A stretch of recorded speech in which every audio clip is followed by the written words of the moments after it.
Resurrection mean for us. What resurrection mean for us? आम पाई द्वितीय भाग मु कही resurrection आम पाई कौन सेटा resurrection means our salvation is valid. आम मानकर परित्राण पूरा निश्चिंत एथिरे आउ किछि संदेह नाही. We have been saved. Hallelujah, hallelujah, hallelujah,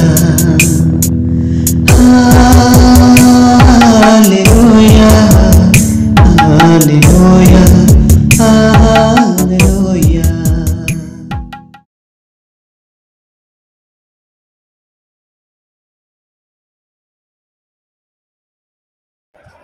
Philippians 4:4 লেখা আছে rejoice. Again I say rejoice. Nehemiah कहते the joy of the Lord is my strength. बोलो तो सर्वप्रथम मु परमेश्वर को सुजोग पाई धन्यवाद दिए. तार संगे संगे स्थानीय पालक सूर्य बाबू को धन्यवाद दिए एवं आपण मानक समस्त मोर ईस्टर नमस्कार. आज मुख्य संदेश होची resurrection is a message of hope. resurrection मान पुनरुत्थान होची गोटे आशार संवाद बा भरोसार संवाद. आज ध्यान निमंते आम माथ्यू पुस्तक तार 18:1-8 पढ़ा. A great event in the history of mankind. मूल भित्ति ख्रीष्टीय विश्वासी मानक this is the foundation. It is the foundation for Christian faith. आम मान विश्वास रेजुरेक्शन बा पुनरुत्थान होची गोटे मूलदुआ. It is a corner stone. यह गोटे कोणर प्रस्तर सदृश. It is not a myth but the real incidents witnessed by many. एटा गोटे प्रकृत घटना. एटा गोटे काल्पनिक भाव में किए जो कही कि मिथ्या प्रचार करछन्ते ताहा नुहे. यह होची प्रकृत घटना. तांकर पुनरुत्थान होची प्रकृत घटना जहाँकि जड़े नुहे 2 जन नुहे 5 जन नुहे अनेक तार साक्ष्य देइछन्ते. तेणुकि आज मुख्य प्रसंग 3टी विषय को नहीं हम. Proof of resurrection. प्रूफ माने प्रमाण. प्रकृत रे पुनरुत्थान हेछि कि नहीं से विषय आम शास्त्रांश किसी देखा. द्वितीय विषय होची what resurrection means to us. पुनरुत्थान कहले आम जीवन पे कौन व्हाट इट मीन्स से आमको कौन बुझाऊे. आ तृतीय विषय होची how should we live now. आम वर्तमान किमती पुनर्थित प्रभु जीशु को जानिला परे आमर निज निज जीवन को कि भाव में आम बंचिबा. तेणुक विशेष करके 3 भाग रे मेसेजटा हेछि. Resurrection mean for us. What resurrection mean for us. आम पाई द्वितीय भाग मु कही resurrection आम पाई कौन सेटा resurrection means our salvation is valid. आम मानकर परित्राण पूरा निश्चिंत एथिरे आउ किछि संदेह नाही. We have been saved. कहीं रोमियो तार 10:9 टे पढ़िबे. रोमान 10:9. तुम्हें जदि मुखरे यीशु को प्रभु बोली स्वीकार करिवो. तुम्हें जदि यीशु को प्रभु बोली मुखरे स्वीकार करिवो आउ ईश्वर ताहाको मृतमानक मध्य उठाई अछंती बोली हृदय विश्वास करिवो तेबे परित्राण प्राप्त हबो. हेले मुखरे स्वीकार करिवो हृदय रे विश्वास करिवो. कौन बोले यीशु पुनरुत्थ होइछन्ती बोले ताहेले तमे परित्राण पाइलो. आ से परित्राणटा सब दिन पाई. It is not for 1 day, 2 days or 3 days. Past, present and future सबु दिन पे आमे परित्राण पाइबु। आमे जदि प्रथम करिन्थ तार 15:1-3 पढ़िबे। हे हे भाईमाने ମୁଁ ତୁମ୍ଭେମାନଙ୍କ ନିକଟରେ ଯେଉଁ ସୁସମାଚାର ପ୍ରଚାର କରୁଥିଲି, ଯାହା ତୁମ୍ଭେମାନେ ଗ୍ରହଣ କରିଥିଲ, ଯହିଁରେ ମଧ୍ୟ ସ୍ଥିର ହୋଇ ରହିଅଛ, ମୁଁ କେଉଁ ପ୍ରକାରେ ତୁମ୍ଭମାନଙ୍କ ନିକଟରେ ତାହା ପ୍ରଚାର କରିଥିଲି, ଏହା ତୁମ୍ଭମାନଙ୍କୁ ସ୍ମରଣ କରାଉଛି। ଯଦି ତୁମ୍ଭେମାନେ ତାହା ଦୃଢ଼ ଭାବରେ ଧରିଥାଅ, ତେବେ ତାହା ଦ୍ୱାରା ପରିତ୍ରାଣ ପାଉଅଛ। ନହେଲେ ତ ତୁମ୍ଭେମାନେ ବ୍ୟର୍ଥରେ ବିଶ୍ୱାସ ହୋଇଥିଲ। କାରଣ ଯେଉଁ ଯେଉଁ ଶିକ୍ଷା ମୁଁ ପାଇଥିଲି, ସେଥିମଧ୍ୟରୁ ଏହି ପ୍ରଧାନ ଶିକ୍ଷା ତୁମ୍ଭମାନଙ୍କୁ ପ୍ରଦାନ କରିଥିଲି, ଯଥା ଖ୍ରୀଷ୍ଟ ଶାସ୍ତ୍ର ଅନୁସାରେ ଆମ୍ଭମାନଙ୍କ ପାପ ନିମନ୍ତେ ମୃତ୍ୟୁଭୋଗ କଲେ।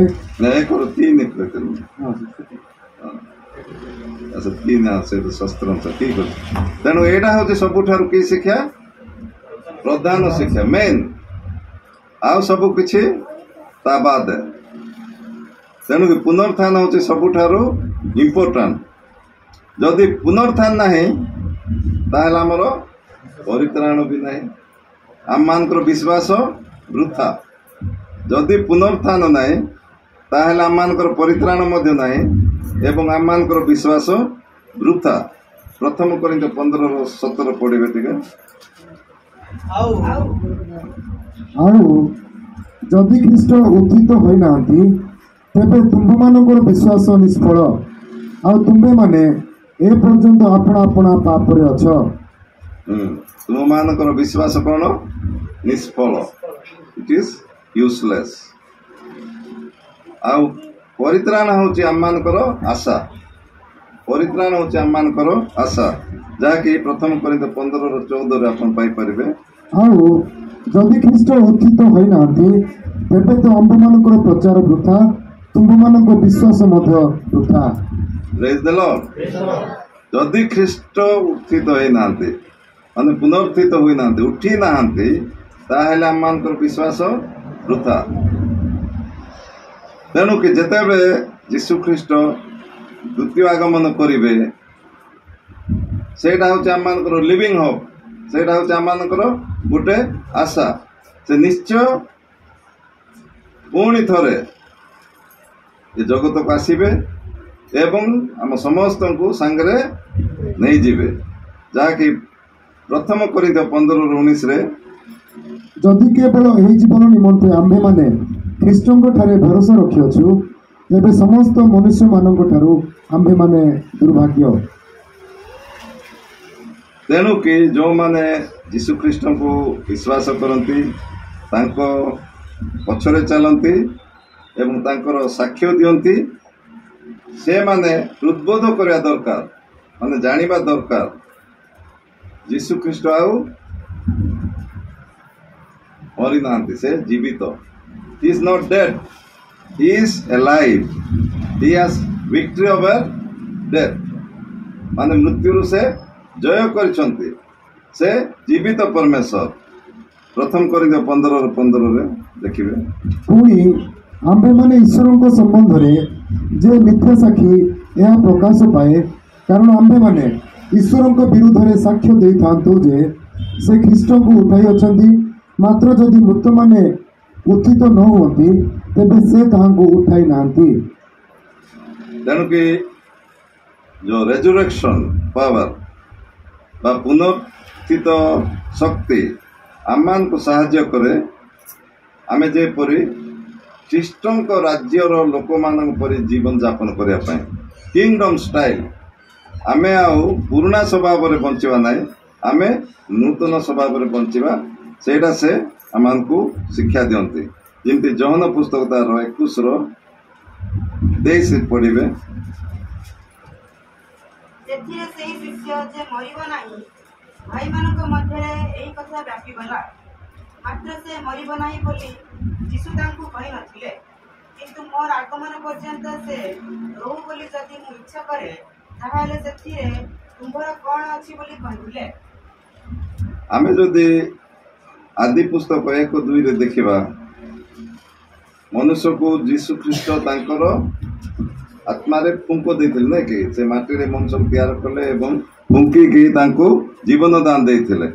ଠିକ୍ ସେଭଳି ଭାବରେ ଆମେ ଜହନ ପୁସ୍ତକ 1 ଏବଂ 21 ଏ ଦୁଇଟି ପୁସ୍ତକରେ ଆମେ ପାଇପାରିବା ଯୀଶୁ ଖ୍ରୀଷ୍ଟ ତାଙ୍କ ଶିଷ୍ୟମାନଙ୍କୁ ସମସ୍ତଙ୍କୁ ଏମିତି ଫୁଙ୍କୁଛନ୍ତି ଯାହାରି ଫଳରେ ସମସ୍ତେ ଶକ୍ତିଯୁକ୍ତ ହେଉଛନ୍ତି, ଯାହାରି ଫଳରେ ସେମାନେ ଯେଉଁ ଜାଗାକୁ ଯିବେ ଯୀଶୁ ଖ୍ରୀଷ୍ଟ ଯାହା ଯାହା କାର୍ଯ୍ୟ କରୁଥିଲେ, ଭୂତ ଛଡ଼ଉଥିଲେ, ମାନେ ମୃତକମାନଙ୍କୁ ଉଠାଉଥିଲେ, ଛୋଟାମାନଙ୍କୁ ଚଲାଉଥିଲେ, ଅନ୍ଧମାନଙ୍କୁ ଦେଖିବାକୁ ଦେଉଥିଲେ, ସେ ସବୁ ଯାହା ଯୀଶୁ କରୁଥିଲେ ସେମାନେ ମଧ୍ୟ ସେ ପ୍ରକାର ଶକ୍ତିଯୁକ୍ତ ପ୍ରାପ୍ତ କରିବେ। ତେଣୁ କି ଆମେ ଦେଖୁ ଆମର ପରିତ୍ରାଣ ଦ୍ୱାରା ଆମେ ପୁନରୁତ୍ଥିତ ଯୀଶୁଙ୍କୁ ବିଶ୍ୱାସ କରିବା ଦ୍ୱାରା ଆମମାନଙ୍କୁ କ'ଣ କ'ଣ ମିଳୁଛି? ସେ କହୁଛନ୍ତି ଜନ୍ 20:19 ତୁମମାନଙ୍କୁ ଶାନ୍ତି ଆସୁ। Let the peace be upon you। ସେହିଦିନ ଅର୍ଥାତ୍ ସପ୍ତାହର ପ୍ରଥମ ଦିନ ସନ୍ଧ୍ୟା ସମୟରେ ଯେତେବେଳେ ଶିଷ୍ୟମାନେ ଯେଉଁ ଗୃହରେ ଥିଲେ ସେଥିରେ ଦ୍ୱାରଗୁଡ଼ିକ ଯହୂଦୀମାନଙ୍କ ଭୟରେ ରୁଦ୍ଧ ଥିଲା, ସେତେବେଳେ ଯୀଶୁ ଆସି ମଧ୍ୟସ୍ଥଳରେ ଠିଆ ହୋଇ ସେମାନଙ୍କୁ କହିଲେ, ତୁମମାନଙ୍କର ଶାନ୍ତି ହଉ। ତୁମମାନଙ୍କର ଶାନ୍ତି ହଉ ମାନେ ପୁନରୁତ୍ଥିତ ହେଲା ପରେ ସ୍ୱର୍ଗାରୋହଣ ପୂର୍ବରୁ ସେ ତାଙ୍କ ଶିଷ୍ୟମାନଙ୍କୁ ସେ କଥା କହୁଛନ୍ତି, ତୁମମାନଙ୍କର ଶାନ୍ତି ହଉ। ଆଉ ଯେଉଁ କଥା ସେ ଯାହା ଯାହା କହିଛନ୍ତି, ଶାନ୍ତି ହଉ, ଆନନ୍ଦ ରୁହ ବା ପବିତ୍ର ଆତ୍ମାରେ ଶକ୍ତିଯୁକ୍ତ ହଉ, ସେ ଯାହା ଯାହା ଶିଷ୍ୟମାନେ କହୁଥିଲେ ସେତେବେଳେ ସେ ସମସ୍ତ ବିଷୟ ଆଜି ଆପଣମାନଙ୍କୁ ଏବଂ ମୋତେ ମଧ୍ୟ କହୁଛନ୍ତି। ସେ କହୁଛନ୍ତି ତୁମେ ଆନନ୍ଦ ପାଇବ, ଯେମିତି ଜନ୍ ପୁସ୍ତକ 20:20 ଲେଖା ହେଇଛି, ୟୁ ୱିଲ୍ ବି ବିକମିଂ ଜୟ, ଅୱେର୍ ଜୟ। ଖାଲି ଆନନ୍ଦ ନାହିଁ, ଆହୁରି ବହୁତ ମାତ୍ରାରେ ଆନନ୍ଦରେ ତୁମେ ରହିବ ଯଦି ଯିଏ ପୁନରୁତ୍ଥିତ ଯୀଶୁଙ୍କୁ ବିଶ୍ୱାସ କରେ। ଜନ୍ 20:20 ପୁଣି ଏହା କହି ସେ ସେମାନଙ୍କୁ ଆପଣା ହସ୍ତ ଓ କକ୍ଷ ଦେଶ ଦେଖାଇଲେ। ସେଥିରେ ଶିଷ୍ୟମାନେ ପ୍ରଭୁଙ୍କୁ ଦେଖି ଆନନ୍ଦିତ ହେଲେ। ଯୀଶୁ ସେମାନଙ୍କୁ ପୁନର୍ବାର କହିଲେ, ତୁମମାନଙ୍କର ଶାନ୍ତି ହଉ। ପିତା ଯେ ପ୍ରକାର ମୋତେ ପ୍ରେରଣ କରିଅଛନ୍ତି, ମୁଁ ମଧ୍ୟ ସେ ପ୍ରକାର ତୁମମାନଙ୍କୁ ପ୍ରେରଣ କରୁଅଛି। ଆଉ ଯେତେବେଳେ ଯୀଶୁ ସେମାନଙ୍କୁ କହିଲେ ତମକୁ ଶାନ୍ତି ହଉ, ଆନନ୍ଦରେ ରୁହ, ସେ କଥା କେବଳ ସେମାନେ ଯେ ରହିବେ ନାହିଁ, ସେ ବିଷୟ ଯେପରି ସେମାନେ ଅନ୍ୟମାନଙ୍କୁ ଯାଇକି ଶୁଣାଇବେ। ଆମର ଏବେ ଦାୟିତ୍ୱ ହେଉଛି ଯେଉଁମାନେ ପ୍ରଭୁ ଯୀଶୁଙ୍କୁ ଜାଣିନାହାନ୍ତି ତାଙ୍କୁ କହିବା କଥା, ତମେ ଯଦି ପ୍ରଭୁଙ୍କୁ ଗ୍ରହଣ କରିବ ତାହେଲେ ତମ ଜୀବନରେ ତମ ପରିବାରରେ କ'ଣ ଆସିବ? ଶାନ୍ତି ଆସିବ, ଆନନ୍ଦ ଆସିବ। ସେ କଥା ସେ ଶିଷ୍ୟମାନେ କହୁଛନ୍ତି ଜନ୍ 20:21 ଦେଖିବେ।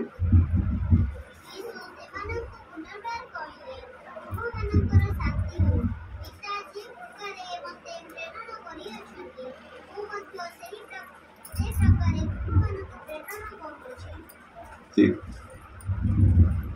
ତା ପବିତ୍ର ଆତ୍ମାକୁ ଗ୍ରହଣ କରିବା ବିଷୟରେ 20:22 ଲେଖା ହେଇଛି, ଯେତେବେଳେ ଯେଉଁ ପର୍ଯ୍ୟନ୍ତ ତମେ ପବିତ୍ର ଆତ୍ମା ପାଇନାହ ତା ସେ ପର୍ଯ୍ୟନ୍ତ ତମେ କାର୍ଯ୍ୟ ଆରମ୍ଭ କରିବ ନାହିଁ। ତେଣୁ ସେ ନିଜେ ଆସିବେ ଏବଂ ପବିତ୍ର ଆତ୍ମାଙ୍କ ଦ୍ୱାରା ଶକ୍ତିଯୁକ୍ତ କରାଇବେ, ତାହେଲେ ସେମାନେ କାର୍ଯ୍ୟ ଆରମ୍ଭ କରିବେ। ଜନ୍ 20:22 ଲେଖା ଅଛି, ପ୍ରଭୁ ଆମ ଉପରେ ସନ୍ତୁଷ୍ଟ ହେବେ ଏବଂ ପରିଶେଷରେ କହିବେ, ସାବାସ୍, well Don my dear sun, well Don my dear daughter.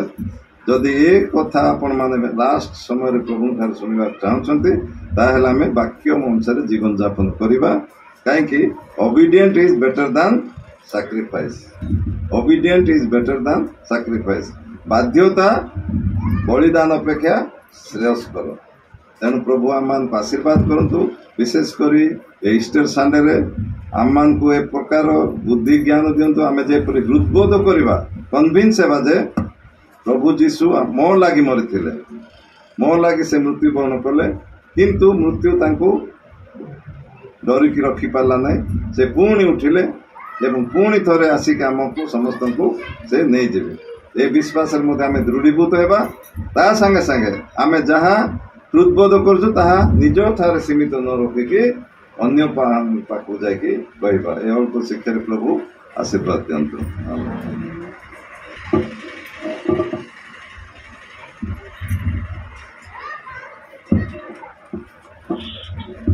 Hallelujah praise the Lord अति सुंदर शिक्षा थिला मन को निमंते प्रभु दास मन को सुंदर भाव रे कहते जे पुनरुत्थान प्रमाण एवं पुनरुत्थान कौनटे आम केमती आम जीवन यापन करवा से सब विषय अनेक शास्त्रांश अनेक विषय नहीं से आम को शिक्षा दौले वास्तव में ताहा सत्य अटे ताहा आम प्रযোज्य अटे हालेलुया आम शांति आम परित्राण आम अनुग्रह निमंते प्रभु ताहा करिछंती आज से आम शांति रे जीवन यापन करिपारुछु सुरक्षित भाव रही पारिछु हालेलुया प्रभु तांकर प्रिय दासों को बाहुल्य भाव रे आशीर्वाद करंतु और तांकर सेवा रे माइटिली यूज करंतु हम प्रार्थना प्रभु।